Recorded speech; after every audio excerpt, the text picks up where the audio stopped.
नमस्कार दोस्तों, welcome to bank world. दोस्तों, आज की क्लास में हम लोग बजट के बारे में जानेंगे और उसके कुछ एमसीक्यू को डिस्कस करेंगे। एक चीज़ और दोस्तों, अगर अपने चैनल को सब्सक्राइब नहीं किया है तो ज़रूर से ज़रूर सब्सक्राइब कर लें ताकि आने वाले सभी वीडियो आपको मिलते रहें। चलिए स्टार्ट करते हैं क्लास को। बजट के बारे में अगर हम बात करें तो सबसे पहले इसकी डिफिनीसन देखेंगे। बजट की डिफिनीसन जो दी गई है आर्टिकल 112 में, इसको इसके बारे में बताया गया है।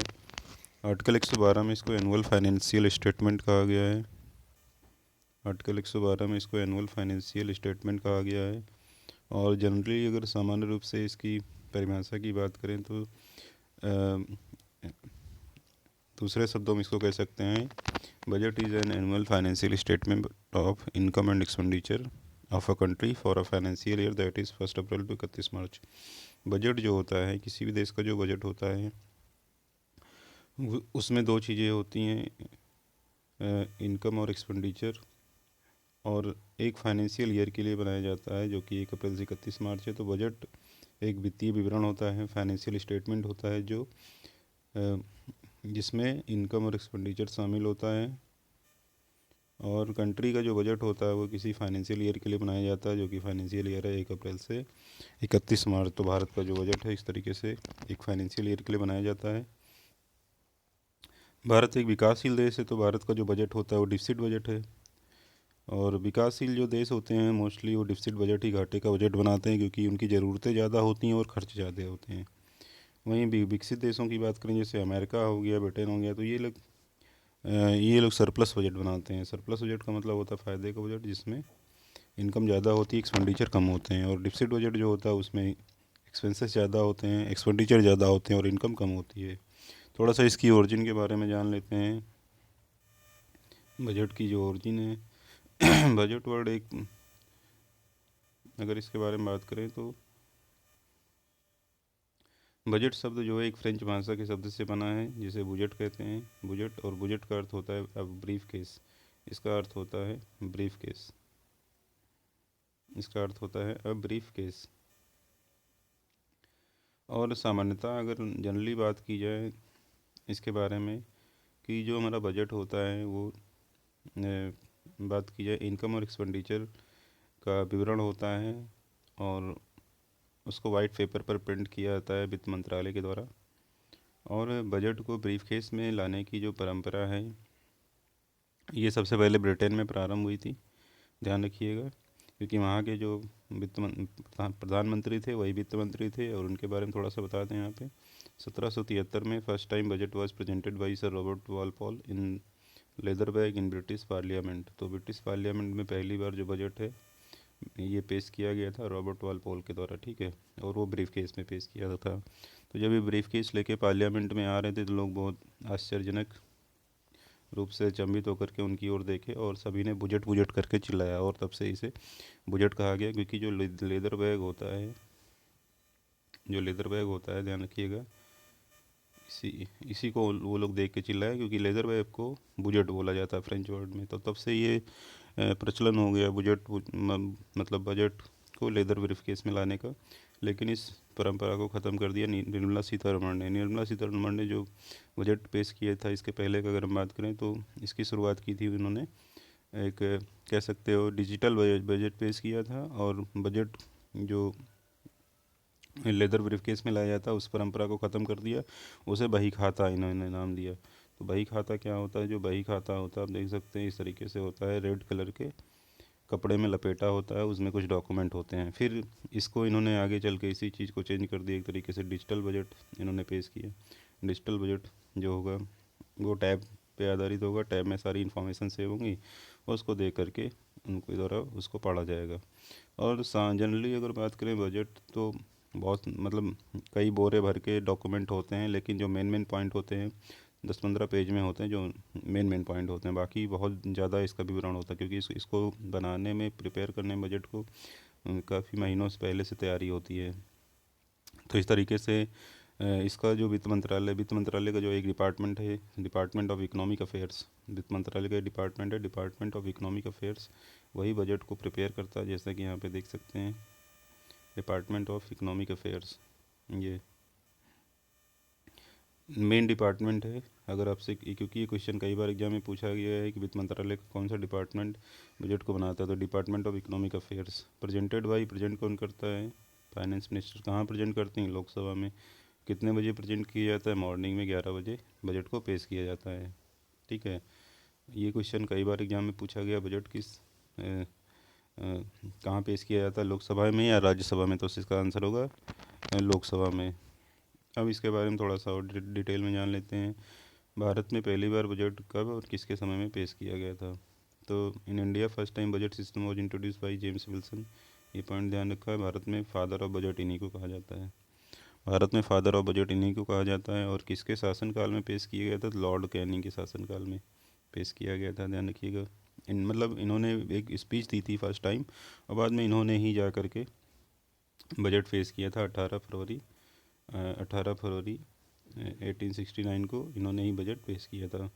ठीक है, तो उस समय भारत आज़ाद नहीं होता, जो अंग्रेज़ों की सरकार थी वही बजट ले आए थे, इसीलिए इन्हें फादर ऑफ बजट कहा जाता है। जेम्स विल्सन को, कहा जाता है फादर ऑफ बजट। ठीक, यहाँ तक समझ में आ गया। आगे इंपॉर्टेंट क्वेश्चन देखते हैं। अब 1921 में क्या हुआ? एक कमेटी बना दी गई। 1921 में एक कमेटी बनाई गई, उस कमेटी का नाम था एकवर्थ कमेटी। इसका मुख्य उद्देश्य था रेल बजट और आम बजट को अलग करना, क्योंकि रेल बजट और आम बजट एक साथ लाए जाते थे। तो इस कमेटी ने क्या किया? फाइनली अपना डिसीजन जो है 1924 में दिया, और 1925 से, यहाँ पे ध्यान रखिएगा, 1925 में रेल बजट और आम बजट को सेपरेट कर दिया गया। दोनों को अलग अलग पेश किया गया। तो रेल बजट अलग पेश किया जाता है इसीलिए, और आम बजट अलग। लेकिन फिर इसको गवर्नमेंट ने अभी क्या किया है कि अभी रेल बजट और आम बजट को मिला दिया है, दोनों फिर से, मतलब दोनों को बोथ एक साथ, दोनों एक साथ पेश किए जाते हैं। तो ये चीज़ अब ध्यान में रखना है। कमेटी कब बनी थी, कब अलग हुआ था, ये चीज़ ध्यान रखेंगे। यहाँ पे ये क्वेश्चन कई बार पूछे गए हैं। अगला पॉइंट है first budget of independence India. आज़ाद भारत का पहला बजट कब पेश किया गया था? तो आज़ाद भारत का पहला बजट जो था 26 नवंबर 1947 को किसके द्वारा पेश किया गया था? आर के षणमुखम चिट्टी। ये क्वेश्चन बहुत बार एग्जाम में पूछा गया है, इसको ध्यान में रखना है। आर के षणमुखम चिट्टी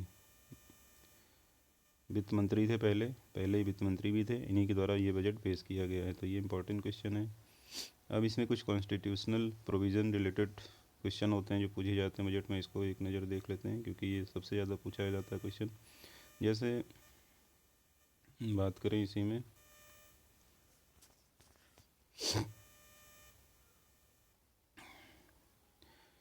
मनी बिल की बात करते हैं। Money bill article 110 money bill.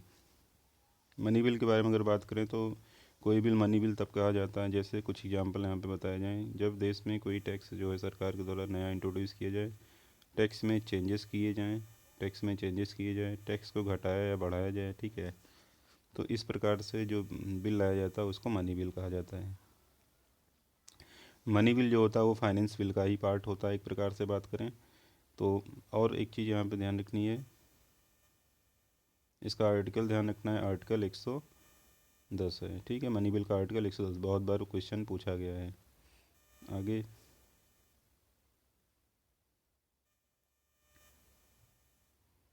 अगला क्वेश्चन है एनुअल फाइनेंशियल स्टेटमेंट। तो ये बजट का ही है, बजट को डिफाइन किया गया आर्टिकल 112 में। Finance bill article 117। ठीक है, सभी मनी बिल फाइनेंस बिल होते हैं, लेकिन सभी फाइनेंस बिल मनी बिल नहीं होते। तो फाइनेंस बिल की वित्त विधेयक की अगर बात की जाएगी तो इसका है आर्टिकल 117। बजट का आर्टिकल 112 और मनी बिल का है आर्टिकल 110। ठीक है, मनी बिल जैसे कि एग्जांपल और ले लें, जो कंसोलिडेटेड फंड होता है जिससे भारत की संचिति निधि कहा जाता है। संचिति निधि का मतलब ये एक प्रकार से भारत सरकार का खजाना होता है। जितना पैसा सरकार के पास आता है और जो पैसा खर्च होता है वो यहीं से जाता है और आता है। ठीक है, ये चीज़ ध्यान में रखना है। भारत का कंसोलिडेटेड फंड संचिति निधि से भारत के राष्ट्रपति, उपराष्ट्रपति और सुप्रीम कोर्ट के जज ऐसे हो गए। ठीक है, इन सभी का जो वेतन है मुख्य मुख्य लोगों का, ये संसद संचिति निधि से दिया जाता है। ये भी क्वेश्चन कई बार एग्जाम में पूछा गया है। और अगर संचिति निधि जो इसमें से पैसा जब खर्च किया जाता है या इसमें पैसा घटाया बढ़ाया जाता है कंसोलिडेटेड फंड में, तो मनी बिल के रूप में पेश किया जाता है, आर्टिकल 110। एक क्वेश्चन ये भी हो गया। दूसरा पब्लिक अकाउंट में भी पब्लिक अकाउंट्स का भी क्वेश्चन पूछा जाता है इसका आर्टिकल। तो पब्लिक अकाउंट जो है इसका आर्टिकल है 226 सबसेक्शन 2। तो पब्लिक अकाउंट का मतलब होता है, जैसे फॉर एग्जांपल मान लें जैसे पीएफ हो गया और पेंशन का पैसा। पीएफ और पेंशन का पैसा सरकार के पास जमा रहता है, जब व्यक्ति रिटायर हो जाएगा तब उसको वापस किया जाता है। तो ये कहाँ जमा होता है, कहाँ रहता है, पब्लिक अकाउंट में रखा रहता है। तो ये पैसा सरकार के पास ही रहता है। इसमें कभी कभी पैसा घटे बढ़ेगा अगर, तो वो मनी बिल के रूप में पेश किया जाएगा। एक चीज़ ध्यान रखना है इसमें भी, अगर घटाया बढ़ाया जाएगा तो। नेक्स्ट है कंटीजेंसी फंड। कंटीजेंसी फंड में भी अगर पैसा घटे बढ़ेगा, कंटीजेंसी फंड में, जो कि आपदा कोष इसे कहते हैं, आपदा कोष, ये होता है मिनिमम 500 करोड़ का। ये फंड होता है मिनिमम 500 करोड़ का, कंटीजेंसी फंड, आपदा कोष। देश में अगर आपदा आ जाए अचानक से और पैसा खर्च करना हो तो इसके लिए फ़ंड बनाया गया है, तो ये 500 करोड़ का होता है। इसका आर्टिकल है 267, ठीक है।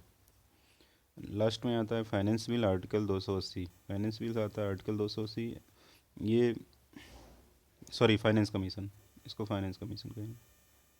तो फाइनेंस कमीशन की नियुक्ति जो है भारत के राष्ट्रपति के द्वारा की जाती है। और वित्त आयोग का मुख्य काम होता है राज्य सरकार और केंद्र सरकार के बीच में इनकम डिस्ट्रीब्यूशन। ये क्वेश्चन कई बार पूछा गया है कि राज्य सरकार और केंद्र सरकार के बीच में आय का बंटवारा कौन करता है और सुझाव देता है, तो ये वित्त आयोग करता है। वित्त आयोग ग्रामीण लेवल तक अपनी टीम भेजता है और हर एक राज्य में, ज़िले में पहुंच करके ये जांच करता है कि वहाँ की क्या ज़रूरतें हैं, क्या क्या खर्चे हैं। उसके बाद केंद्र सरकार को बताएगा और सरकार उसके अकॉर्डिंग राज्य सरकार को पैसा देगी। पहले फाइनेंस कमीशन के जो हेड थे उनका नाम था के.सी. नियोगी। वित्त आयोग के अध्यक्ष जो थे के.सी. नियोगी, ये ध्यान रखना है, प्रथम वित्त आयोग के अध्यक्ष। ये इंपॉर्टेंट पॉइंट हो गए बजट के, जो सबसे ज़्यादा एग्जाम में पूछे जाते हैं। ऑब्जेक्टिव क्वेश्चन में देख के टिक करना होता है।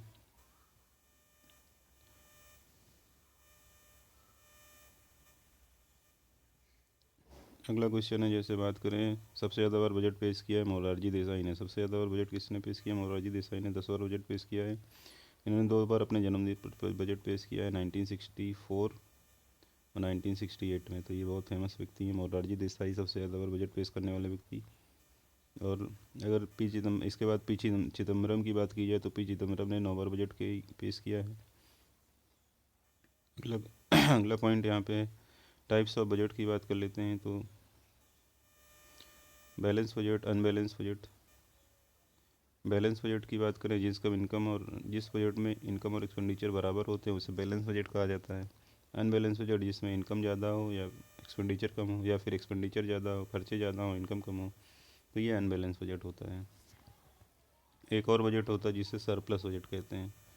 तो सरप्लस बजट विकसित देश बनाते हैं। तो सरप्लस बजट उस नाम से पता चला, तो सरप्लस बजट को इनकम बजट ही कहा जाता है, जिसमें इनकम ज़्यादा होता है। दूसरा नाम एक होता है डिफिसिट बजट। डिफिसिट बजट क्या होता है? तो डिफिसिट बजट इसी को कहा जाता है जिसमें एक्सपेंडिचर ज़्यादा हो और इनकम कम हो, ठीक है। अनबैलेंस बजट, तो ये नाम भी ध्यान रखना है, इन नाम से भी क्वेश्चन पूछ लेता है। अभी बजट की बात करें, प्रेजेंट टाइम में जो बजट बनाया गया है, प्रेजेंट टाइम में जो बजट बनाया गया है तो कितने का बनाया गया? 39.45 लाख करोड़ का इस बार का बजट है। 2022-23 का जो बजट है, इसको ध्यान में रखना है। 2022-23 का बजट जो है 39.45 लाख करोड़ का है।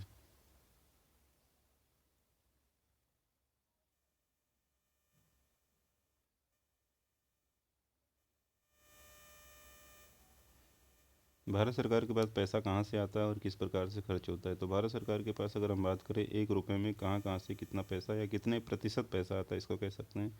इसको एक नज़र में देख लेते हैं फटाफट। अगर 1 रुपया सरकार के पास है तो उसमें कहाँ कहाँ से पैसा आएगा, जैसे बात करते हैं 1 रुपये में इनकम कहाँ से होती है। सीमा शुल्क से 5 रुपया, यहाँ पे कस्टम से बात करें 5 पैसा, गैर ऋण पूंजी से बात करें 2 पैसा, गैर कर राजस्व नॉन टैक्स रेवेन्यू से बात करें 5 पैसा, सीमा शुल्क केंद्रीय उत्पाद शुल्क से बात करें 7 पैसा, कॉरपोरेशन टैक्स से बात करें 15 पैसा, जो बोरोइंग एंड अदर लाइबिलिटी होती है उससे 35 पैसा, जीएसटी से 16 पैसा सरकार के पास आएगा और आयकर से 15 पैसा आएगा। तो यहाँ से लगभग 1 रुपया अगर सरकार कमाती है तो इसी पैसे को सरकार खर्च भी करती है। खर्च कहाँ कहाँ करती है, जैसे बात करें यहाँ पे ब्याज का भुगतान करेगी 20 पैसे, कर और शुल्कों में राज्यों का हिस्सा, जो टैक्स और फीस होती है ध्यान रखिएगा उसमें शेयर ऑफ स्टेट, राज्य का हिस्सा होता है लगभग 17 पैसे, उसको देगी। 15 पैसे जो होगी सेंट्रल सेक्टर स्कीम, केंद्र के सेंट्रल के द्वारा जो स्कीमें हैं उस पर खर्च करती है 15 पैसे। उसके बाद पेंशन पे 4 पैसा, डिफेंस पर 8 पैसा, सब्सिडी दी जाती है जैसे गैस वगैरह पे सब्सिडी, फर्टिलाइज़र पर सब्सिडी 8 पैसा। केंद्र द्वारा प्रायोजित योजनाओं पर, तो केंद्र द्वारा चलाई जा रही जो योजनाएं होती हैं वो स्पॉन्सर्ड योजनाएं होती हैं लगभग उस पर 9 पैसा। अन्य वे जो होते हैं अदर एक्सपेंसेस 9 पैसा यहाँ पे। इसके बाद एक पॉइंट यहाँ पे है वित्त आयोग और अन्य अंतरण पर, तो वित्त आयोग के अकॉर्डिंग जो कहेगा वित्त आयोग उस पर जो अदर ट्रांसफ़र होते हैं एक्स्ट्रा पैसे, कभी बोलेगा किस राज्य को ज़्यादा दो, किस राज्य को और ज़्यादा ज़रूरत है, उसकी ज़रूरतें ज़्यादा है, तो वित्त आयोग जो कहेगा उसके अकॉर्डिंग जो खर्च होता है लगभग 10 पैसे। तो इस प्रकार से ये खर्च होता है जो कि बजट में निर्धारित किया जाता है। पैसा आएगा और वही पैसा खर्च होगा। 1 रुपया कहाँ से आता है, 1 रुपया कैसे खर्च होता है। पूरे बजट की बात करें तो जो पूरा बजट है लगभग कुल व्यय कुल प्राप्तियाँ, इसमें एक पॉइंट ये देखना है जो बजट है हमारा 39,44,909 करोड़ और उतना ही पैसा खर्च हो रहा है। कुल व्यय उतना ही पैसा 39,44,909 करोड़ रुपये खर्च हो रहा है। तो ये कुल प्राप्तियाँ और कुल व्यय। तो यहाँ से ये क्वेश्चन पूछे जाते हैं, इसको सिर्फ ध्यान में रखना है। आगे कुछ MCQ क्वेश्चन देखते हैं। चलिए देखते हैं पहला क्वेश्चन यहाँ पे MCQ का, इसी से रिलेटेड क्वेश्चन है जो कि एग्जाम के लिए बहुत ही महत्वपूर्ण है।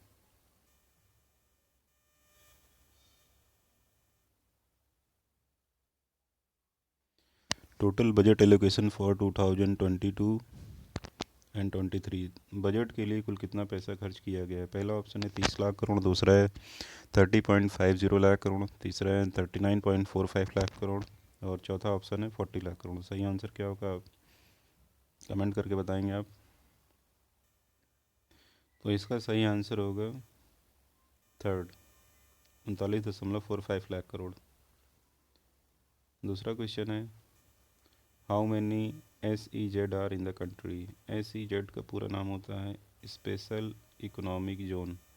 स्पेशल इकोनॉमिक जोन ऐसे क्षेत्र होते हैं जहाँ पर इंडस्ट्री लगाने के लिए आसानी से लाइसेंस मिल जाता है और आसानी से वहाँ पे सारी चीज़ें सरकार के द्वारा उपलब्ध कराई जाती हैं। जैसे उत्तर प्रदेश का नोएडा स्पेशल इकोनॉमिक जोन है। नोएडा में इंडस्ट्रियल हब बनाया गया है। तो स्पेशल इकोनॉमिक जोन एक ऐसा क्षेत्र होता है जिसमें जहाँ पर कई प्रकार की सुविधाएं सरकार के द्वारा दी जाती, जैसे यहाँ पे जो बैंक होती है उनसे आसानी से लोन सरकार के द्वारा इंडस्ट्री को उपलब्ध कराया जाता है। स्पेशल इकोनॉमिक जोन की संख्या सबसे ज़्यादा, जैसे आंध्र प्रदेश में बहुत सारे स्पेशल इकोनॉमिक जोन है। तो देश भर में कुल मिला के कितने स्पेशल इकोनॉमिक जोन है। पहला है 258, दूसरा 300, चौथा 400 और चौथा है 200। तो सबसे ज़्यादा special economic zone total special economic zone है जो 258। और सबसे ज़्यादा अगर पूछा जाए तो आंध्र प्रदेश में मोस्टली स्पेशल इकोनॉमिक जोन पाए जाते हैं। यूपी में अगर पूछा जाए कहाँ पे है तो नोएडा स्पेशल इकोनॉमिक जोन है।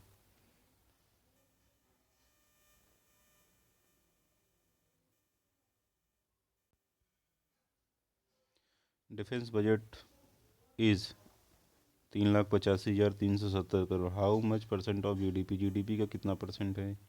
2%, 3%, 4%, 5%। इसका सही आंसर है 2%। GDP का 2% है।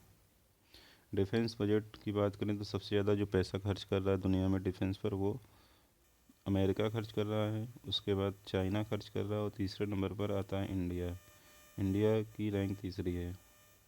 सबसे ज़्यादा डिफेंस पर अमेरिका, उसके बाद चाइना, तीसरा इंडिया खर्च करता है।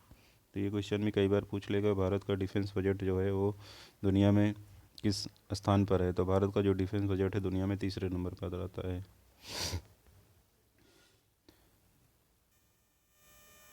अगला question, which country is on the top in the defence budget. कौन सा देश डिफेंस बजट में टॉप पर है। तो इसका सही आंसर होगा अभी जैसे कि बताया हमने, पहला ऑप्शन है चाइना, दूसरा इंडिया, तीसरा अमेरिका, चौथा है रसिया। तो इसका सही आंसर क्या होगा। इसका सही आंसर होगा अमेरिका टॉप पर है।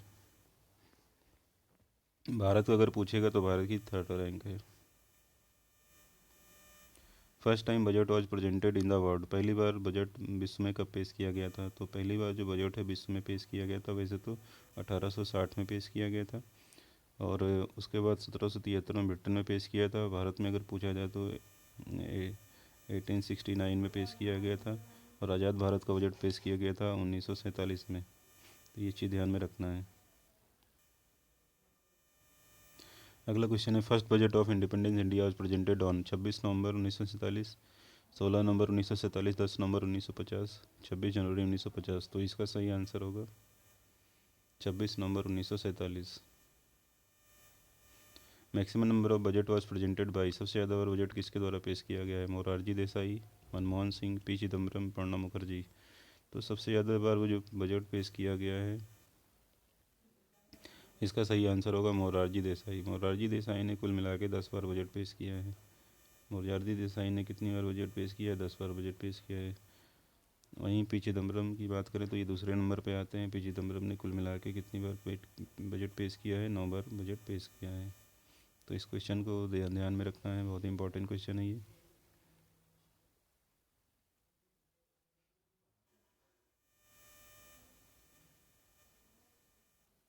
अगला क्वेश्चन है, budget is define in the article, budget किस आर्टिकल में डिफाइन किया गया है? Article 112, article 113, article 114, article 115। इसका सही आंसर होगा आर्टिकल 112। आर्टिकल 112 में बजट को डिफाइन किया गया है। एनुअल फाइनेंशियल स्टेटमेंट इसे कहा जाता है।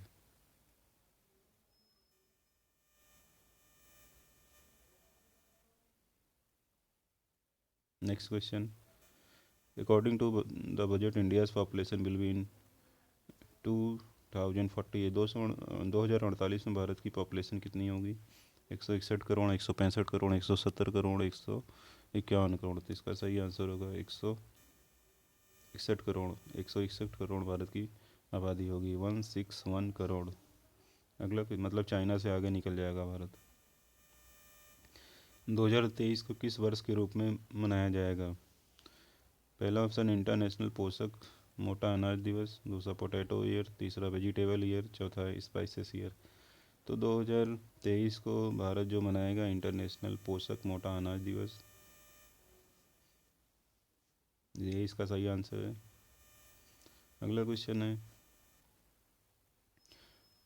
In Kisan Samman Nidhi how much money is given to farmers, Kisan Samman निधि में कितना पैसा सरकार के द्वारा किसानों को दिया जाता है? 5,000, 4,000, 2,000, 6,000। तो इसका सही आंसर है किसानों को लगभग 6,000 रुपये दिए जाते हैं, और इसके लिए लगभग 3 किस्त में दिया जाता है। 2-2 हज़ार करके सरकार के द्वारा 2-2 हज़ार करके 3 किस्तों में ये दिया जाता है। तो देश में जितने भी लगभग 14 से 15 करोड़ किसान हैं, सभी को अब इसका बेनिफिट मिल रहा है। पहले स्मॉल एंड मार्जिनल फार्मर को इसका फ़ायदा मिलता था, अभी सारे किसानों के लिए इसको कर दिया गया है, और केंद्र सरकार की बहुत बड़ी योजना है एक प्रकार से किसानों के लिए।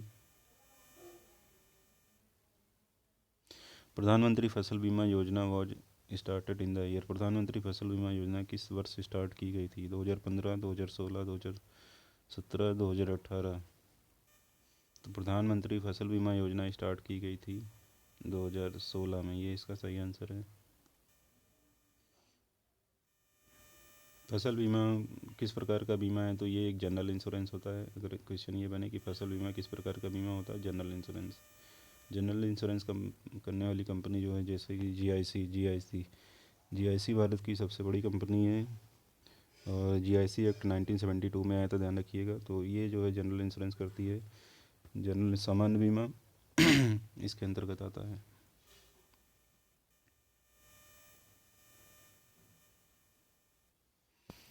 एमएसपी क्या है? एमएसपी का पूरा नाम पूछ लेता है, बहुत ही इंपॉर्टेंट क्वेश्चन है।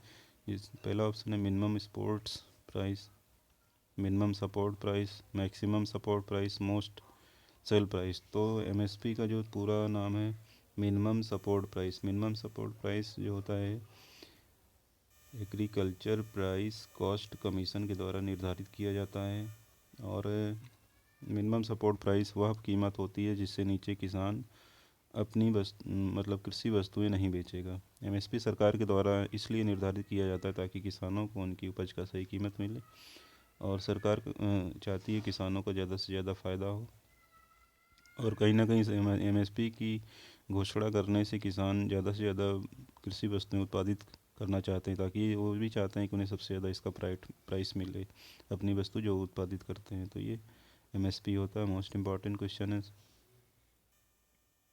How much money is given for Ken Betwa project. Ken Betwa project के लिए कितना पैसा बजट में दिया गया। वैसे तो ये लगभग 14,000 करोड़ का प्रोजेक्ट है, लेकिन अगर हम बात करें कि अभी बजट में कितना पैसा दिया गया है इसके लिए, तो इस पहला ऑप्शन है 1400 करोड़, दूसरा है 1500, तीसरा है 1600 करोड़ और चौथा है 2000 करोड़। तो इसका सही आंसर होगा 1400 करोड़। सरकार के द्वारा इसके लिए 1400 करोड़ दिए गए हैं केन बेतवा प्रोजेक्ट के लिए। इसका जो टोटल बजट है एक बार फिर से जानते हैं। इसका टोटल जो प्रोजेक्ट है, वो जो प्रोजेक्ट है 14,000 करोड़ नहीं है, ये है 44,000 करोड़। केन बेतवा प्रोजेक्ट 44,605 करोड़ का ये टोटल जो प्रोजेक्ट है जो केन बेतवा का। लेकिन बजट में जो एलोकेशन किया गया है ये अभी 1400 करोड़ का किया गया है। तो इसको ध्यान में रखेंगे। 44,605 करोड़ का प्रोजेक्ट है, जिसमें 1400 करोड़ रुपए केन बेतवा के लिए दिए जाएंगे। ये इसका सही आंसर है। आगे देखेंगे, how many Vande Bharat train will run in next 3 years. कितनी वंदे भारत ट्रेन अगले 3 साल में चलाई जाएंगी। 500, 300, 400, 200। तो इसका सही आंसर होगा 400 वंदे भारत ट्रेन देश में चलाई जाएंगी। इंपॉर्टेंट क्वेश्चन है ये।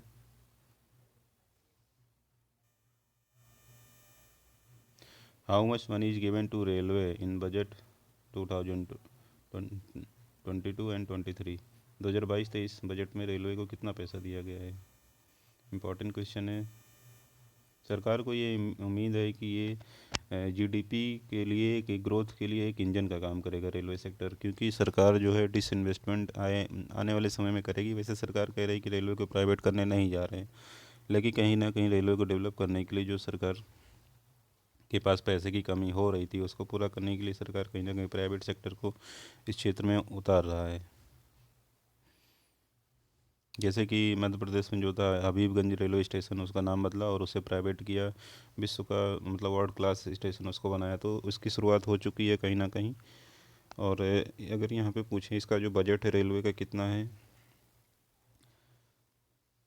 1,40,367.13 करोड़, 15,000 करोड़, 2 लाख करोड़, 1,50,000 करोड़। तो इसका सही आंसर होगा पहला 1,40,367.13 करोड़ रेलवे बजट है। How many telemedicine mental health center will open in the country. Telemedicine mental health center देश में कितने खोले जाएंगे। पहला ऑप्शन है 20, दूसरा 50, तीसरा है 23, चौथा है 43। इसका सही आंसर होगा लगभग 23 telemedicine mental health center खोले जाएंगे देश में। All the village will connected with the internet. सभी विलेज इंटरनेट से कनेक्ट हो जाएंगे। किस वर्ष तक सरकार के द्वारा सभी विलेज को इंटरनेट से कनेक्ट कर दिया जाएगा। तो इसका सही आंसर होगा 2025 तक। 2025 तक देश में, ध्यान रखिएगा, सभी गाँवों को इंटरनेट से जोड़ने का लक्ष्य रखा गया है। अगला क्वेश्चन देखते हैं, digital bank will be in how many district. देश में कितने ज़िले में डिजिटल बैंक बनेंगे। तो बहुत ही इंपॉर्टेंट क्वेश्चन है, इससे क्वेश्चन 100% रखा रहेगा एग्जाम में। पहला ऑप्शन है 75 ज़िले, दूसरा है 52, तीसरा है 100, चौथा है 100। तो इसका सबसे सही आंसर है 75 डिस्ट्रिक्ट में सरकार डिजिटल बैंक स्थापित करने जा रही है। डिजिटल बैंक ऐसे बैंक होंगे जो मोस्टली पेपरलेस होगा। ध्यान रखिए वर्क यहाँ पे और कर्मचारी भी यहाँ पे नहीं रहेंगे। तो डिजिटल बैंक की आधारशिला रखी जा रही है और आने वाले लगभग अप्रैल 2022 तक सरकार डिजिटल करेंसी भी ले आएगी। आरबीआई ने घोषणा करी है लगभग अप्रैल 2022 तक वो डिजिटल करेंसी लाने वाली है। तो ये 2 चेंजेस होने वाले हैं अर्थव्यवस्था में, बहुत ही मतलब डिजिटल इकोनॉमी के लिए। और ये आने वाले समय में इसका सबसे ज़्यादा लाभ मिलने वाला है, क्योंकि जो जितने भी लोग अभी तक छूट जाते थे बैंकिंग सर्विसेज और इन सबसे, ये सब आ जाने से सबसे ज़्यादा फ़ायदा होगा। और क्योंकि जो मोबाइल है, मोबाइल इंटरनेट और ऑनलाइन ट्रांजेक्शन और एप्लीकेशन, इनका यूज़ जो है अभी बढ़ चुका है। तो आने वाले समय में सरकार इसमें कहीं ना कहीं ज़्यादा संभावनाएं देख रही है।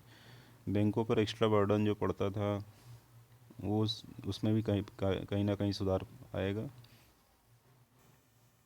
अगला क्वेश्चन है, how many TV channel bill for children education, कितने टीवी चैनल सरकार लाने जा रही है फॉर चिल्ड्रन एजुकेशन, बच्चों के लिए कितने टीवी चैनल लाएंगी। पहला ऑप्शन है 200, दूसरा है 300, तीसरा है 500, चौथा है 600। तो सरकार के द्वारा 200 टीवी चैनल, सरकार के द्वारा इसका सही आंसर होगा 200 टीवी चैनल लाया जाएगा। कोरोना काल में बच्चों की एजुकेशन पर प्रभाव पड़ा है, तो सरकार चाहती है कि टीवी चैनल के माध्यम से पढ़ाई हो और इसका ज़्यादा से ज़्यादा बेनिफिट बच्चों को मिले। तो ये इसका आंसर होगा 200।